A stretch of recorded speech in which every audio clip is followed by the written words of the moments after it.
It is how you react that is more important than what happens to you. यानी जो कुछ तुम्हारी ज़िंदगी में होता है वो तुम कैसे रिएक्ट करते हो उसके साथ या रिस्पॉन्ड करते हो उसके ऊपर डिपेंड रहता है कि तुम कितने पीसफुल बनोगे या नहीं। इस अस्सलाम वालेकुम रहमतुल्लाहि व बरकातुहू। आज फिर से मैं आपकी खिदमत में एक हाज़िर हुआ हूँ कि आपको एक इम्पॉर्टेंट वीडियो बता दूँ, और जो हमारे डे टू डे लाइफ में जो सिचुएशंस आते हैं वो सिचुएशन क्या होते हैं, किस तरह के होते हैं, और उस सिचुएशन में एक्चुअली हम कैसे रिएक्ट करते हैं और एक्चुअली हमको कैसे करना है रिएक्ट, ये सारी चीज़ें मैं आपको बता दूंगा। और आखिर में आपको एक फार्मूला बता दूंगा कि आपको क्या करना चाहिए। इसलिए आप एंड तक ये वीडियो देखते रहें, इंशाल्लाह आपको बहुत फ़ायदा होगा। अब ये यहाँ पे जो एक लिखा हुआ है एक्सेप्टेंस वर्सेस रेजिस्टेंस, ये देखो एक्सेप्टेंस यानी जो कुछ हमारी ज़िंदगी में होता है वो, यहाँ पे देखो एक समवन सिचुएशन क्या क्या रहते हैं। ये 4 क्वेश्चन 5 क्वेश्चन हमको पूछना पड़ेगा अपने आप से कि ये 5 सिचुएशन मैंने आपको बताया है। एक सिचुएशन ऐसी है कि if someone doesn't do in your accord, यानी अगर कोई आदमी तुम्हारे मुताबिक काम नहीं करता है तो फिर तुम क्या करते हो। दूसरा क्वेश्चन ये है जो अपने आप से पूछना चाहिए, इफ़ समवन फ्रस्ट्रेट्स यू, यानी कोई आपको गुस्सा दिलाए तो फिर आप क्या करते हो इन आर्गुमेंट। और फिर आगे हम देखेंगे ये और क्वेश्चंस अपने आप से पूछना चाहिए कि इफ़ योर न्यू नेबर, अगर तुम्हारा कोई पड़ोसी आ गया वो नया है और वो तुमसे ज़्यादा मालदार है तो फिर उस वक्त तुम्हारा रिएक्शन क्या होगा, तुम उस वक्त क्या करोगे, ये अपने आप से पूछो। और चौथा पॉइंट है कि if some tragedy happens, if some tragedy happens, कुछ हादसा हो गया तुम्हारे साथ में तो तुम उस वक्त क्या करते हो। ये 5 क्वेश्चन। और लास्ट क्वेश्चन ये है कि जब तुम्हारे साथ कोई बिलोवेड तुम्हारा वेट कर रहा है और वो उस वक्त टाइम पर नहीं आया तो फिर तुम वहाँ पे क्या करते हो। ये 5 सिचुएशन जो हमारे डे टू डे लाइफ में होते हैं और इस डे टू डे लाइफ में हम इसके लिए क्या करते हैं, ये यानी अगर कोई आदमी हमारे साथ वो नहीं करता जो हम चाहते हैं तो फिर हम क्या करते हैं उस वक्त रिएक्शन। देखो यहाँ पे जो फ़ोटो बता दिया है वो ये कि हम गुस्से में आ जाते हैं और फिर हम अनाप शनाप उसको बकने लगते हैं, हम उसको मारने के लिए दौड़ते हैं या तो उसके बारे में गलत ख्यालात पैदा करते हैं। जब हम ऐसा करते हैं तब एक्चुअली हमारा ही नुकसान होता है। या तो फिर हम दूसरा ये कर सकते हैं कि उसके साथ में टॉलरेंट बन सकते हैं या तो हम गुस्सा कर सकते हैं। ये 2 चीज़ें हम कर सकते हैं।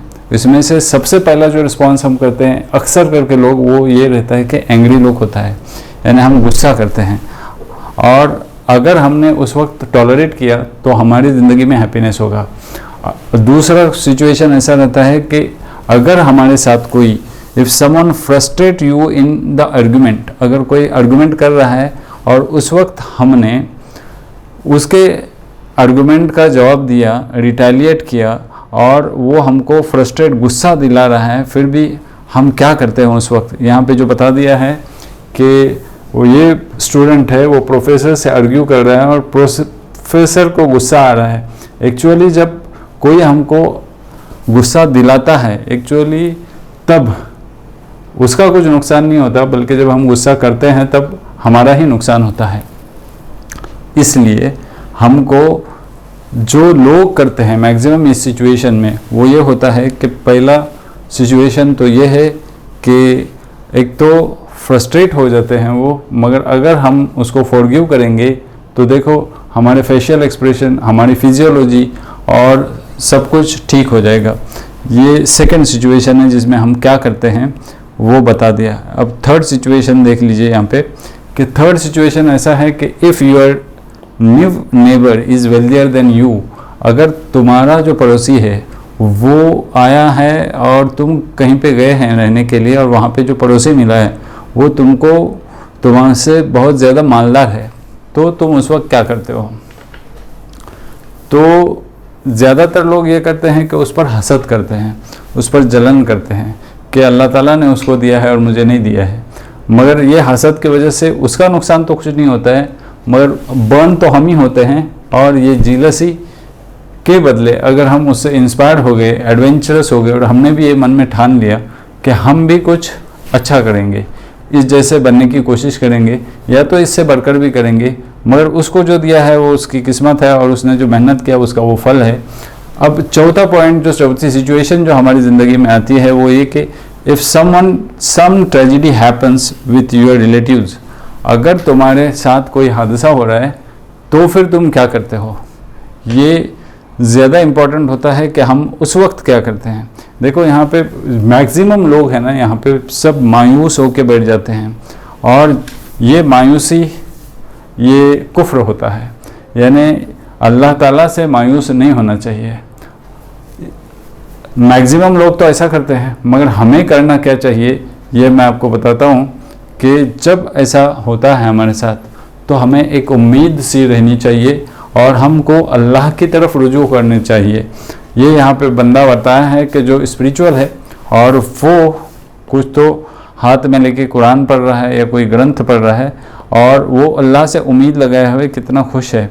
जब कुछ ऐसा हादसा होता है और फिर हमने ये डिप्रेशन में चले जाते हैं, वो डिप्रेशन में चले जाना ये तुम्हारी चॉइस होती है, ये वो हादसे के ऊपर डिपेंड नहीं रहता, मगर उस हादसे के बारे में तुम क्या सोचते हो उसके ऊपर डिपेंड रहता है। इसलिए हम क्या करते हैं इस वक्त ये इम्पोर्टेंट है। एक तो हम मायूस हो जाते हैं जो मैक्सिमम लोग करते हैं, या तो फिर हम किसी उम्मीद में ज़िंदा रहते हैं। एक फिफ्थ सिचुएशन जो मैं बता रहा हूँ यहाँ पे कि अगर हमारे साथ ऐसा हो गया कि हम किसी का इंतज़ार कर रहे हैं जो हमको बहुत प्यारा है और फिर वो उस वक्त नहीं आया, तो फिर हम क्या करते हैं, बार बार घड़ी की तरफ देखते हैं और फिर उसका इंतज़ार करते हैं। और हो सकता है तो मैक्सिमम लोग ये करते हैं, उसको मन ही मन में कोसना शुरू कर देते हैं, उसको मन ही मन में गालियाँ देना शुरू कर देते हैं। तो ये मैक्सिमम लोगों की टेंडेंसी है जो सिचुएशन में रिएक्ट करते हैं। अब हमें करना क्या चाहिए, वो ये कि ये सोचना चाहिए कि कुछ प्रॉब्लम होगा, उसकी वजह से उसको देर हुई होगी और इसलिए वो लेट आ रहा है या लेट आ रही है।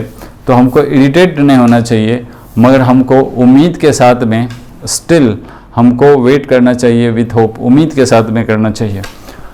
अब ये सारे सिचुएशन थे, ये सिचुएशन हर तरह के सिचुएशन रहते हैं जो हमारी ज़िंदगी में हर रोज़ आते हैं, मगर इन सिचुएशन के साथ में हम क्या करते हैं वो ज़्यादा इम्पॉर्टेंट रहता है और उसकी वजह से हम पीसफुल बनते हैं या तो फिर हम रेस्टलेस बनते हैं, हम मुतमईन रहते हैं या तो हमारा इत्मीनान खो जाता है। ये डिपेंड करता है वो सिचुएशन पे नहीं, मगर ये डिपेंड करता है तुम पर कि तुम उस सिचुएशन के बारे में क्या सोचते हो, इसके ऊपर डिपेंड करता है। अगर तुमने उसको एक्सेप्ट कर लिया तो फिर आप पीसफुल रह सकते हैं। अगर उस सिचुएशन को आपने एक्सेप्ट नहीं कर लिया तो फिर आप रेस्टलेस बन सकते हैं और आप मुतमईन नहीं हो सकते कभी। यहाँ पे एक फार्मूला जो मैंने बताया है कि सिचुएशन कुछ भी हो, अगर सिचुएशन के साथ में अगर हमने उसको एक्सेप्ट करना सीख लिया तो हमको जो मिलेगा situation plus acceptance is equal to peace. और अगर हमने उसको यहाँ पे जो फोटो बता दिया है वहाँ पे देखो कितना बंदा खुश नज़र आ रहा है कि क्योंकि उसने सिचुएशन को कंट्रोल कर लिया और उसने एक्सेप्ट कर लिया हर बात को, अब वो पीस में आराम से रह रहा है। अब यहाँ पे देखो एक चीज़ है कि यहाँ पे दूसरा फार्मूला बताया कि अगर हमने सिचुएशन है और उसमें हमने रेजिस्ट कर लिया तो देखो कि हमको रेस्टलेसनेस आता है, यानी हमने किसी भी सिचुएशन में किसी सिचुएशन को या किसी आदमी को अगर हमारे मुताबिक नहीं हो रहा है तो हमने उसको अगर रेजिस्ट कर लिया, यानी एक्सेप्ट नहीं कर लिया, कबूल नहीं कर लिया, तो हमारा ही नुकसान है और हमको रेस्टलेसनेस होगा और हमारी ज़िंदगी बेसुकून हो जाएगी। इसलिए it is how you react that is more important than what happens to you, यानी जो कुछ तुम्हारी ज़िंदगी में होता है वो तुम कैसे रिएक्ट करते हो उसके साथ या रिस्पॉन्ड करते हो उसके ऊपर डिपेंड रहता है कि तुम कितने पीसफुल बनोगे या नहीं। इसलिए हर सिचुएशन में रिस्पॉन्सिबिलिटी तुम्हारी होती है। Be responsible and don't blame others. किसी को ब्लेम करने की गरज नहीं है, इसने ऐसा किया इसलिए मेरे साथ ऐसा हो रहा है या उसने ऐसा किया इसलिए मेरे साथ ऐसा हो रहा है। ये करने से हमारा ही नुकसान होता है, उसका कुछ नुकसान नहीं होता है। हाउ वी थिंक, हम क्या सोच रहे हैं किसी सिचुएशन के बारे में, उसके ऊपर डिपेंड रहता है कि हम पीसफुल रहेंगे या नॉट पीसफुल रहेंगे। Thank you very much. आखिर दावाना अल्हम्दुलिल्लाहि रब्बिल आलमीन।